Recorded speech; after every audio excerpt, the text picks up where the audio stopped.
Hello, hello. What's up, y'all? Thank y'all for tuning back in. Thank y'all. Thank y'all. Remember, everything that is said here is alleged. It's alleged. Until someone is proven guilty in the court of law. This is only for commentary use only. Hey, y'all. I'm Chef Quan. Thank you guys for watching. Please hit that like button, y'all. It affects the algorithms. That way we could get up in there. More people could come in here with us, y'all. Please hit that like button, y'all. Like and subscribe, please, y'all. We got to get into this, y'all, because I was afraid that they was gonna turn the Nolan Well case into a circus, and it's damn near getting there, especially with this Officer Tatum. He's a house nigga. He's a house nigga. Officer Tatum is a house nigga. So we're gonna go from there. But let's get into this 911 call because you can hear them in the background talking. Remember, everything is alleged. So we're just going off of commentary. Remember, everything we post on this video, people are alleged until they are proven in the court of law. We do not want to get sued. We're just going to go ahead and tell our opinion upon certain facts that we know. So let's get right into it. I really need you guys to listen, hit this like button, and I want you guys to hear this 911 call. Shout out to Hype. Let's shout out to Hype because he's the one that posted a really good video of this. Shout out to Hype.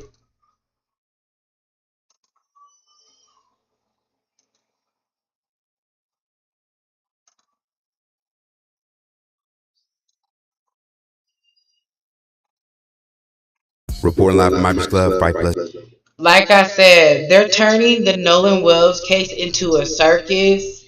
But let's hear a little bit of facts. News. I'm Janava. Detail assistant, Vicky speaking. How can I help you? Of course. How far is the word coming up, sir?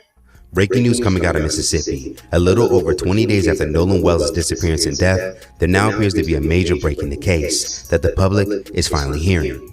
Yesterday, we would release an extended version of the audio call his friends would make to the Cito company when they alleged they were having issues with their boat and was sinking. Okay, how many adults on board? There are 0 adults on board. There's nobody on board the boat? No. Nobody here is over the age of 21.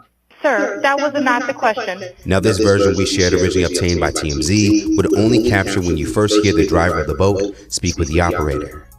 Now, late Saturday, And if y'all pay attention, Wyatt sounds like he's drunk. Let me rewind it for y'all. He sounds like he's drunk.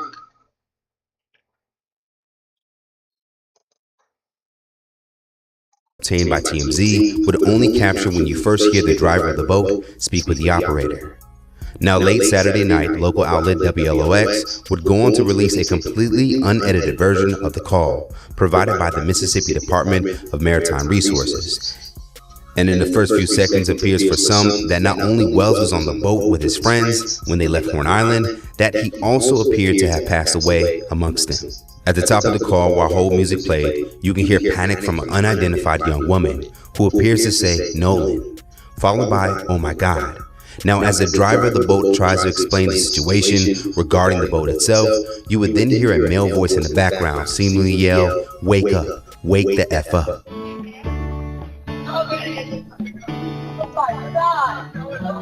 Detail assistant, Vicky speaking. How can I help you? Hey, we're at the west tip of Horn, and our village pump. I'm going to rewind it again. You can hear him in the background saying, Nolan. Oh my God. Watch. I'm going to rewind it again.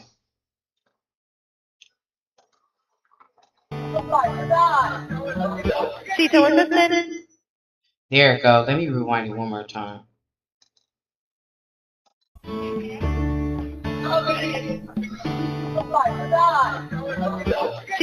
See? He say Nolan. Oh my God. I'm going to rewind it one more time. In the background seemingly yell, "Wake up, wake the F up."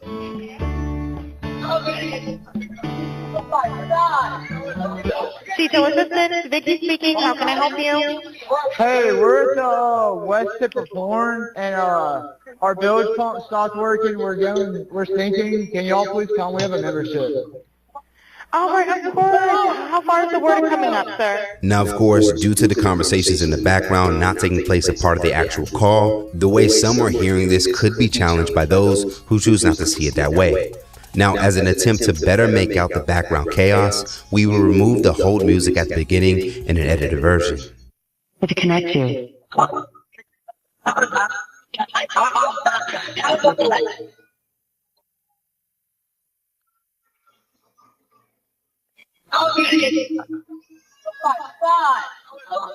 Detail assistant, Vicky speaking. How can I help you?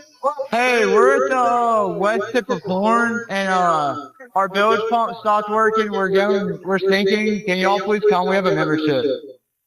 All right, of course. How far is the water coming up, sir? Now, to note, we as well personally can't help but to hear what many are now picking up, as well as potential's final moments, now that this version of the tow call has been released. Now, for some, as the call continued, there appeared to be other questionable moments in the background for listeners, as the boat driver identified as Wyatt Pyron continued to speak with the operator. Like at the end of the call, when you would hear the called sea tow captain express that he got a direct call from the grandfather Pyron, who would tell him that a tow was no longer needed. This for some would be the beginning of a cover-up to minimize witnesses. Hi, Captain Steph. This is Vicky from International. How you doing today? Doing good. How are you? Good, good. I apologize ahead of time. I really do. You're going to have a fee for service come up under Jerry. Okay. It sounds like a bunch of kids on board on Horn Island. He's letting me know that his father's a member, but he can't give me any information. And he's saying the boat is sinking, and he's on Horn Island. It's just unfortunate. He's just a kid. There's a lot going on. So he said that there's about a lot of people on board. He says he thinks about 7. I'm guessing they're all under 18. And I'm not trying to be rude. He wants you guys to go out there and unpump the boat and then tow it in. Do you know what kind of boat it is? He said I have a Triton 24 footer, but that's all he can give me. Okay. All right. Yeah, I just actually got off the phone with his grandpa, who I'm guessing is the owner of the boat.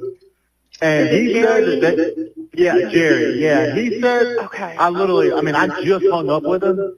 He said that they don't need any help right now, but if something changes, he'll call me back. So I'm guessing that they may have figured it out, because that's what he said. They're in a panic and their boat won't crank. Yeah, they're in a panic. Since the beginning of this case, many have questioned Wells' friend's story, as many things appeared inconsistent throughout, and those online will call out the entire situation as being a cover-up of the death of another black teen in Mississippi.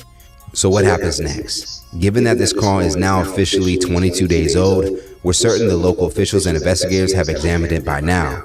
And given that agencies like the FBI are involved, we can also be certain that they have the resources to completely clean distorted audio with specialized forensic audio tools that can isolate speech.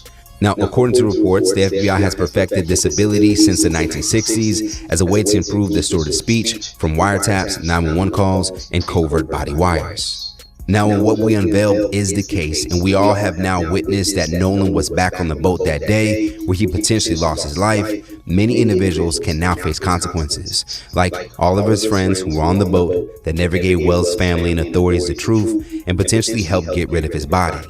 The stepmother of Warren Hudson, Judge Ashley Cole, who would push potential false statements. The grandfather Wyatt Pyron, who looks to have helped his grandson avoid serious consequences. The adults who supplied the teens with alcohol, causing them to potentially make terrible decisions that day. And local law enforcement for failing to aggressively move forward on making arrests when there were signs early on, like Exhibit A, picture of Nolan and his underage friends drinking. And more specifically for Sheriff John Ledbetter for expressing he didn't see any signs of foul play before an autopsy was even conducted.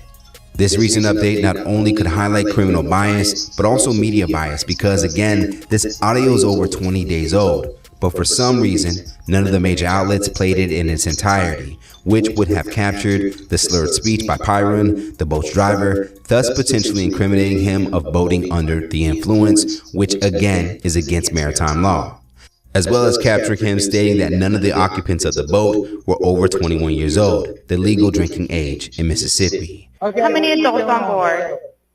There are 0 adults on board. There's nobody on board the boat? No. Nobody here is over the age of 21. Sir, that was not the question. On Thursday, Mississippi District Attorney Angel Myers McIlrath would speak out about the case and would defend the pace of the investigation as it would now be presented to a grand jury when it's complete.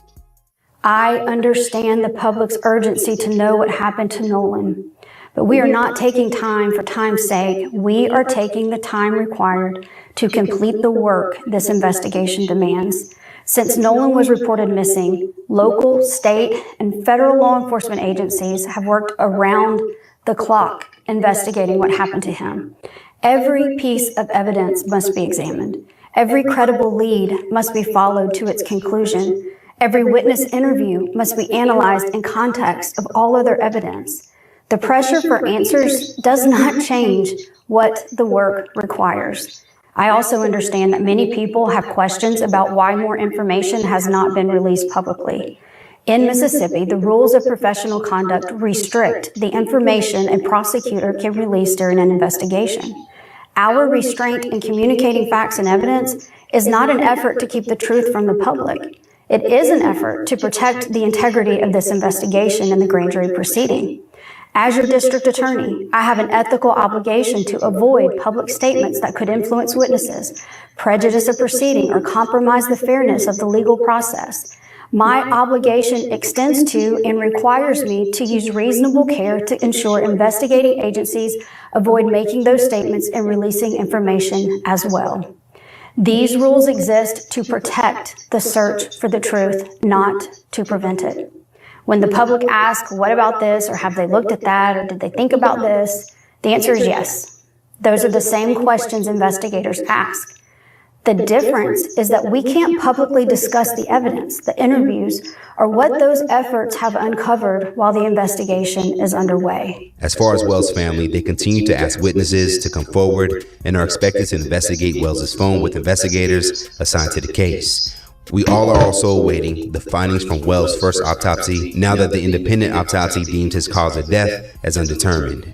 And so if this captured audio accurately depicts what many are now hearing, the pain and lack of trust that Black Americans have expressed becomes more valid. And on the birth of Emmett Till, July 25th, 85 years later, Mississippi gains another stain on the state's history. Reporting live from Ibis Club, Fight Plus News, I'm Janat. Yeah, man. Shout out to Hype, y'all. Follow him. He's pretty good. Yeah, man. This shit is crazy, y'all. Like, yesterday, July 25th, was Emmett Till's birthday. Wow. Ain't that something? Emmett Till's birthday. Oops.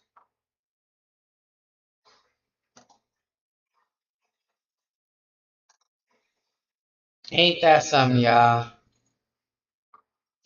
So, for everybody who is coming in right now, you don't know, I'm Chef Quan. Hey, I'm a chef, I'm an activist, I'm a mother, I'm an artist, I'm a journalist. Thank you guys for coming in. Please hit that like button. Like I said, they trying to turn Nolan Wells case into a circus. We're not going to allow that to happen. No, we will not. Let's get into this next video, because Judge Joe Brown, he is not playing with them. He ain't playing with them. Shout out to the Art of Dialogue. He's not playing with them. Listen to what Judge Joe Brown had to say. That's how you can tell something is being covered up in the Nolan Wells case, and there's a lot of lying going on. Because you can look at the case. It's 1 + 1 = 2. And the person who I've seen break it down the best, simple way is Judge Joe Brown. Let's see what he had to say. Judge Matthews, happy to have you back, my man. Thanks for having me back. Yes, indeed. Had to bring you back on, man. It's so much going on with this Nolan Wells case. I'm still catching up with the details. So, I wanted to bring you back on and get your take on it. For the people that may not be familiar with the case, can you break it down? Yeah, certainly. Nolan, a black man, went on a boat ride to a pretty much resort island, not necessarily, just a fun island off the coast of Mississippi. And 4 of them left and went and had fun, and only 3 returned. They then found Nolan dead. His 3 friends that he had come with in the boat had gone and left in the boat and claimed that Nolan stayed behind by himself. And additionally, however, and this is where the first question comes in with me, they say he left his cell phone. They have his cell phone, they had it in their possession. Okay, so if your buddy says to you, I'm leaving, you all go back. I'm staying by myself. No friends, just me wandering around. And then you see that he had left his cell phone. So you say, in the boat. And instead of taking it back to a friend who's on the island by himself, and by the way, did you ask him how he was getting home? So instead of going back, you couldn't be that far off because the phone right in the boat.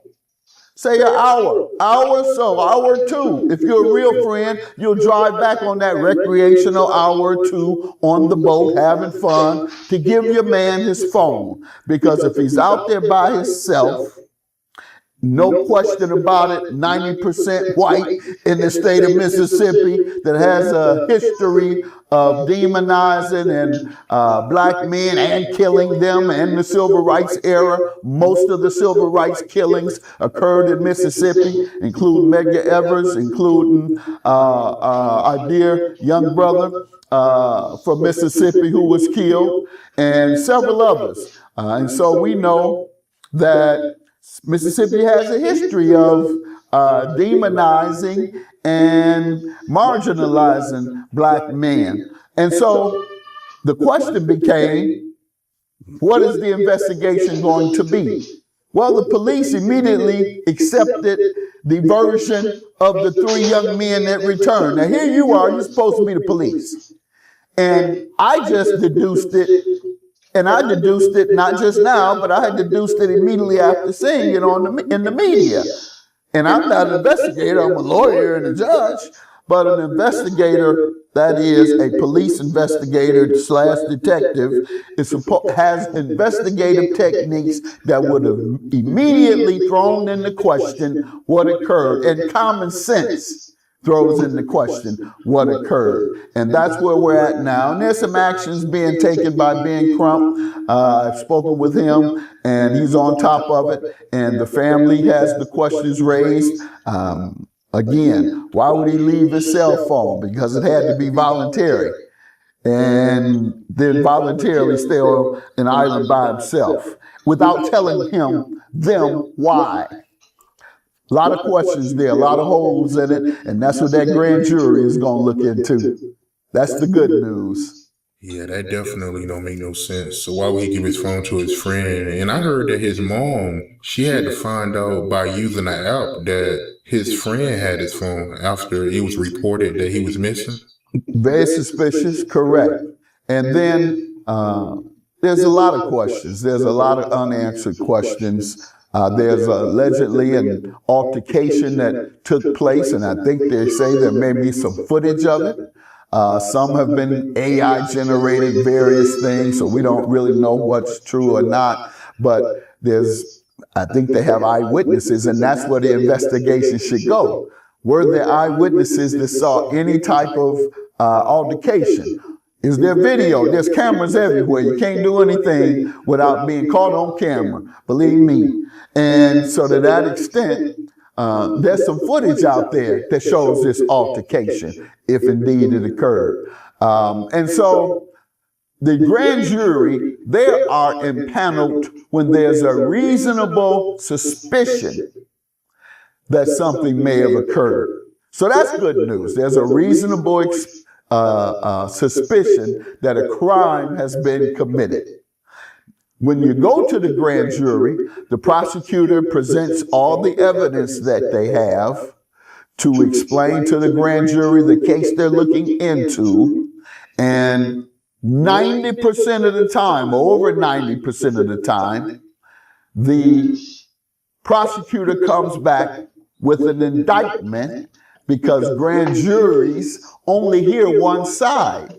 So they're only going to hear the side of the prosecutor. So the question becomes, is the prosecutor going to do a thorough investigation and presentation to the grand jury? Because if they miss some parts of the evidence that is necessary, then the grand jury has nothing to consider.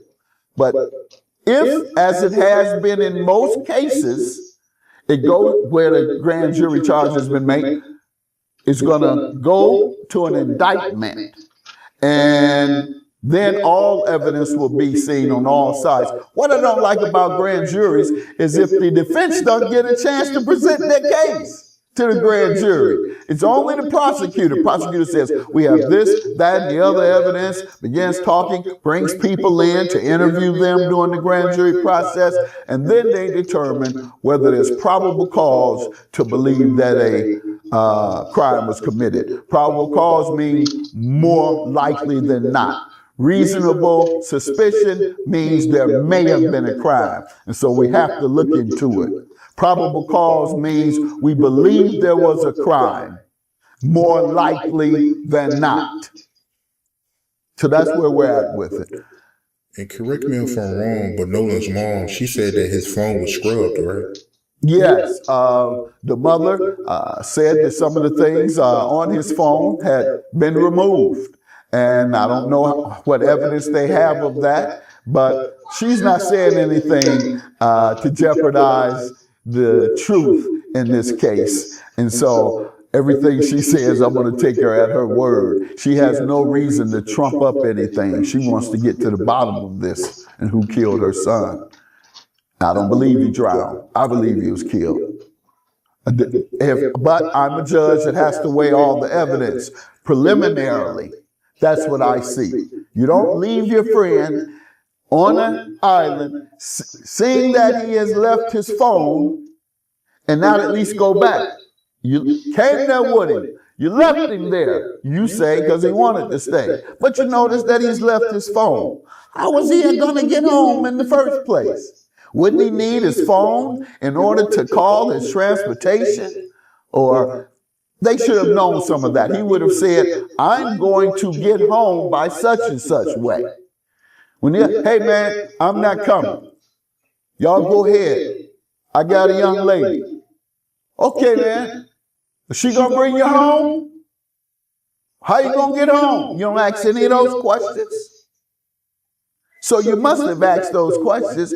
If you didn't, that's more evidence that I believe contributed to the reasonable suspicion. So I'm with the prosecutor. How about that so far? So you won't have to say that the judge is making conclusions without getting the evidence. The prosecutor has found enough evidence to create a reasonable suspicion that a crime occurred. And now they're going to interview everybody and come up with some answers on whether to indict. So I'm there with the prosecutor so far. Take it to the grand jury. Now I have to wait till what the grand jury comes back with before I support any charge or any lack of charges. So you feel like it was foul play?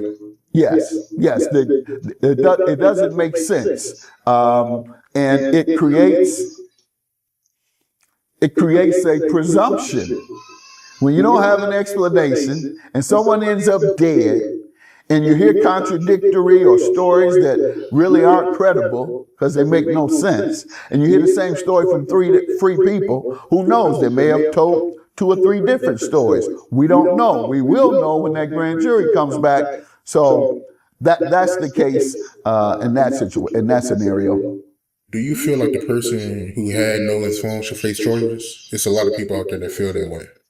Well, they only know he had it. Well, did he try and keep it? And did the mother just discover? I think that's what we found. The mother discovers it. The question is, how long after did she have to chase down the phone, if you will? Was it 1 day, 2 days, 3 days? Perhaps if it happened within hours of them returning, then maybe you do give a little grace there. But if it happened a day or two, suddenly I got to chase down the phone, then yes, that's additional reason to be suspicious. It causes reasonable suspicion. And yeah, so I think those are the factors, and those are all the things that's going to come out in the investigation. How did she find out where his phone was? How long did it take her to find it out? What was the reaction once she went to retrieve the phone, or the police went to retrieve the phone? Those are the answers that have come in this further grand jury investigation. With all the information you know, right, what do you personally think happened to him? Well, if they say there was an argument, they say they left him there without him telling them how he was getting home. They said it was, I don't know if they said it was an altercation, but others say that it was an altercation. I guess we'll wait and see if that's the case. But if that was the case, the question becomes, who was the altercation with? And it could be that his buddies just punked out and fled. They may have seen a fight and left him. And now they're scared to admit they're punks. That's far-reaching, but I believe there was foul play. I don't know how it may have occurred, but for his phone to be left in the boat, obviously, or retrieved, rather, and taken in the boat, there's something nefarious about that. So I'm not going to guess and say whether I think they've committed a crime. I'm going to say it's reasonable suspicion to believe that they've committed a crime based on the narrative and the evidence that has been presented so far. You believe it was racial bias in the investigation? Yes. Oh, absolutely. Because our life is less valuable to the larger community, to white folks. We devalue black men. They devalue our community in general and neglect to give the type of attention to the victimization, crime victims in our community. And this is no more different. You know, Mississippi really has a bad reputation, and this once again is reinforcing it. And I hope they get to the bottom of there's going to be another black eye. Emmett Till, Medgar Evers. Now this, Nolan Wells. I think it may have been Alabama, but the 3 civil rights college students that were killed, I think it was Mississippi. So in that case, Warner, Goodman, and Cheney, two Jews and a black man. And so I think that might have been in Mississippi. Nonetheless, it's in that same region. Yeah, and one more thing. You know, most upper income black folks live in predominantly white communities because that's what upper income is, in the white suburbs of America, the bordering towns or suburbs. And that's where all the rich folks are.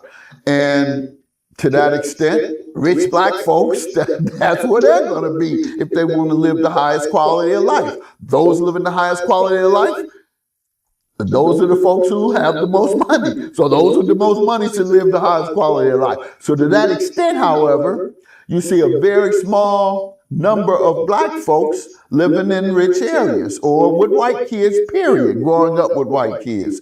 And in the instance of my children, for example, you knew they grew up prosperous, of course.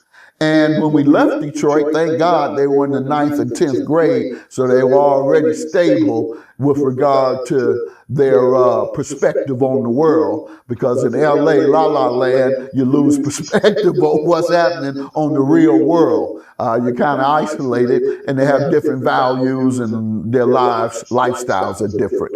So in my case with my sons, 90% of their friends were black during their grade 6 through, when we left Detroit, 9th through 12. However, they had been strengthened and undergirded with African American history, all black schools in Detroit up into the 9th grade. So they maintained themselves and who they were. But they saw so many other black kids who attached themselves to a lifestyle that was pretty much excluded anything from our culture. And when you get in that position, you think that they're accepting you. Sometimes you are the entertainment. I remember I had to tell my son, because he was the most popular kid in school, an all-white school. And he'd tell me the interactions, how they would occur. And so I would say, don't you let them turn you into no cowboy, where you're able to be the bad guy who everybody likes. That's what cowboys are. The bad guy, and everybody likes him, though. I said, no, don't you be that. You be the leader of that pack, and you show them, bring them over into black culture, as opposed to being in there. They're already in black culture with our fashion and with our clothes and with our music.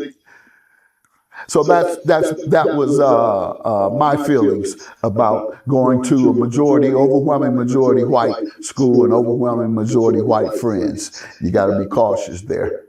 Yeah, it sounds like his friends wasn't really his friends, unfortunately. Well, a lot of times that's the case. Maybe they had him once again as some form of I'm cool because I got the brother with me, or he's all right and we'll let him hang, but we ain't bringing him over for dinner. I'd like to hear that. How often he went to dinner with those children's at those children's home? How often he hung out with them? Because I've noticed that as well. You don't bring them to your home for the most part. You socialize. In the workplace, it's the same thing. You see white folks socializing with each other at their dinner parties, but they don't invite the black executives to their homes for dinner parties. I know this to be a fact. And secondly, the most precious day of the week is the most racist day of the week, or the most racial division, and that is Sunday, God's day. And so there's a lot of dichotomy that goes on with being embraced by white folks. And the question is that a limited embrace, or is that a full embrace? So let me ask you this, right? You being a judge with all the information you know, how would you address this? Well, what I would do is, first of all, bring in the finest attorney I could find that loves black people. So in that sense, he's going to be compassionate about pursuing the truth, because he loves black people. Let's start there. And then loves justice for black people, and knowing with the knowledge of the injustice that we have in the criminal justice system. So I want someone who's familiar with that. And I think they made the best selection, and that's my dear friend, Ben Crump. The reason being is because, once again, the commitment. And how would I assist him in the case? I guess as I'm doing now, talking to him, but the objective would be to get it in front of the grand jury, and Ben's done that. And we're going to get all the interviews and testimony and come back and see what the prosecutor does. If the prosecutor makes the indictment, as they do 90% of the time that a case goes in front of the grand jury. Look, I'm about to cut it. My kids is coming out the room. They get loud. So thank you guys for tuning in. I'm going to come back with another video because they just did it again to another young man. I'm talking about they unalived him. Shot him in the head 3 times, y'all. 3 times.